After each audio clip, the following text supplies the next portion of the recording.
une dizaine de jours, peut-être ben, 15 jours, puis après... Au Tremblay? Non, chez mes parents à la Cire. Ah, bah, moi je savais pas.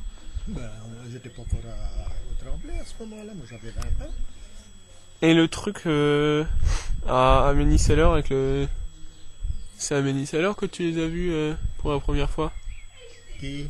Leclerc, enfin... Non, c'est à Fleury. Mais qui est-ce qui était à Méniceller avec un pantalon allemand? C'est le Papilius. Ah oui, C'est le Papilius. je confonds. Et il a son frère qui était de mon âge, que les Allemands ont massacré. Ils ont fait. Son père aussi. Oui, et puis ton arrière-grand-père. Ouais. Raconte, mon chéri, ce que tu as vu. Et c'est des gens de Méniceller qui les ont dénoncés. Ah oui, oui, oui. Ah oui, oui, oui. Ben, tu sais, il y en avait, hein. Moi, j'avais là-bas à Fleury où c'est jeté, ben, il y avait un petit Laurent qui était de mon âge, tout pareil. On était dans une classe qui a été visée par les Allemands. Hein. Et ben, il était venu se camoufler là pour être en sécurité. Et puis, il a été dénoncé, hein, comme j'aurais pu être dénoncé. Et puis, on l'a reconnu que par sa culotte de cheval et ses guêtres. Ils nous massacraient. Ah, j'ai eu du chagrin longtemps, mais je vous garantis, je le cache pas. Hein, parce que ça n'avait pas été un petit Laurent, mais un gamin comme ça, 20 ans, 21 ans. Hein? Argentine, hein? Mais moi, jamais j'étais inquiété. Hein? Et il y avait c'était des Français, c'était le fameux neveu Aquin, et puis il y en avait un troisième, et ben, qui travaillait pour les Allemands. Oui. Et ben, il n'y avait pas de semaine qui passait à côté de moi. Hein? De qui? De qui?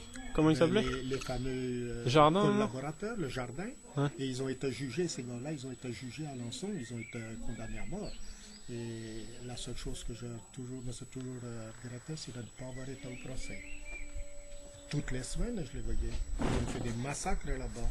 Il y avait le maire l'adjoint au maire d'Argentan, M. Pantou. Ben, il passait au bout de la cour de la ferme où j'étais, hein, tous les soirs. Il avait une propriété à peut-être 1 kilomètre d'où c'est jeté. Et ben, une belle nuit, et ben, ils sont venus, ils couchaient chez un vieux couple de fermiers, une petite ferme. Hein, ben, il n'a pas eu le temps de mettre la main sur son revolver qui était sur la table de nuit. Hein, et il s'est amené des camions d'Allemands, et puis ils ont cerné la petite ferme.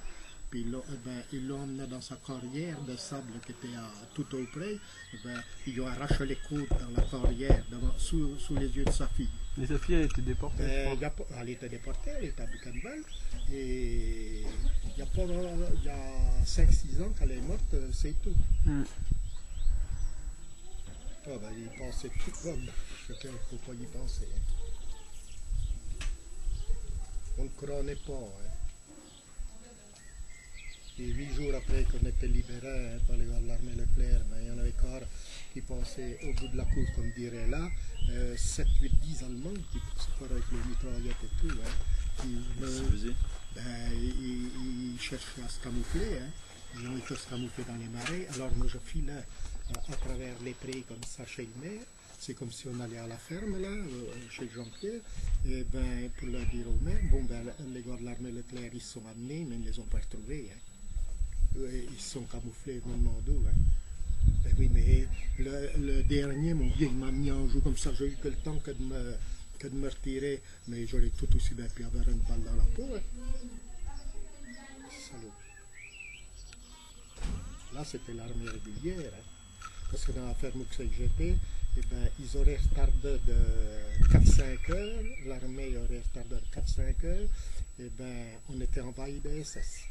Ils étaient mis avec les pancartes, tu sais, pour que les camions, parce qu'il y avait de ces rangées de pommiers, des beaux pommiers, hein, et ben, ils étaient camouflés là-dessous, les avions, ils ne pouvaient pas les voir. Hein. À 3-4 heures près, peut-être ben même pas. Hein. C'était les SS, on aurait été en plein dans la fournaise. Maintenant, j'ai vu le maire de Fleury, M. Beaulieu, ils l'ont essayé devant sa femme et puis ses enfants, hein, pour lui faire dire qu'il y avait des résistants. Mais il y avait de la résistance là-bas, mais seulement des enfoirés. Parce que un corveille il y avait des fermiers, il y avait 3 filles. Et puis un gars, et ben, il y a une des filles qui prend son vélo et puis qui va au pain à Vrigny, c'est une petite commune à côté de Fleuret, qui s'en va au pain. Alors, à cette époque-là, il pesait le pain. Alors, il y avait toujours un petit pot de pain, tu sais, comme on disait, c'est une pesée.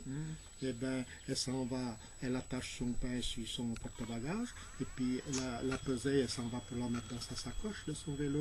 Mais qu'est-ce qu'il y avait? Bien une mitraillette en pièces détachée et que c'était plein d'Allemands. Alors, tu vois que les Allemands, ils seraient aperçus de ça, ben, la fille, elle y passait, hein, et puis ils l'amenaient chez elle, et puis toute la famille était récupérée. C'est pour dire qu'il n'y avait pas une discipline. Hein. Et c'était leur oncle qui avait fait ça. Hein. Et moi, il y avait un chef, non, un lieutenant, qui habitait juste en face chez mes cousins, comme dirait là chez le gars en face, et qui venait au lait tous les soirs, mais mes cousins me disaient, on veut bien te ramasser, hein, mais seulement une condition, c'est que tu ne fasses partie de rien, et tu m'entends, on n'a pas envie d'avoir des ennuis. Hein. Bon, ben, je suivais la consigne, hein, mais jamais il m'a demandé, tu sais, pour me faire rentrer dans la résistance, ça serait peut-être bien les s'entraîner. Hein.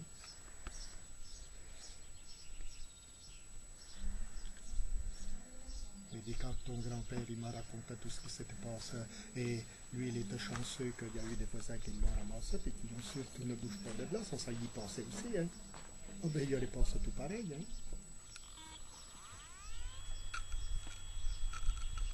Oui, parce que ça se trouvait là, que c'était à ce moment-là, ben, c'était les SS. Hein. Parce que l'armée régulière, elle était... ceux qu'on fait souffrir, c'est les SS, non? Oh, sûrement. Il n'y avait plus que ça, à le moment, c'était juste à la libération, parce qu'ils étaient repoussés. Hein.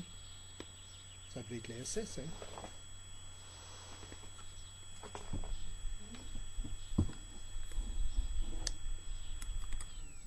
On va dire là, c'est pareil. Chez le Jean-Pierre, eh ben, il y avait son grand-père, bon, le père à ma femme, il causait l'allemand parce qu'il a été prisonnier pendant la guerre 14-18, il causait carrément l'allemand. Hein.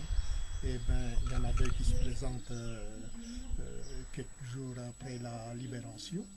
Et ben, ils avaient faim, ils se sont lavés. Hein, à la pompe du jardin à ce moment-là. Et puis alors, ils avaient faim, bon, ben, ils ont donné à manger. Puis pendant ce temps-là, ben, ils ont averti la résistance. Hein. Et puis les gars, ils se sont amenés, mais ils se sont doutés du coup, quand ils ont entendu arriver, ils entendaient les grottiens, tu sais, et ben, ils se sont tirés, ils ne les ont pas eus. Oui, mais tu vas essayer tout aussi de ramener dans la nuit, et puis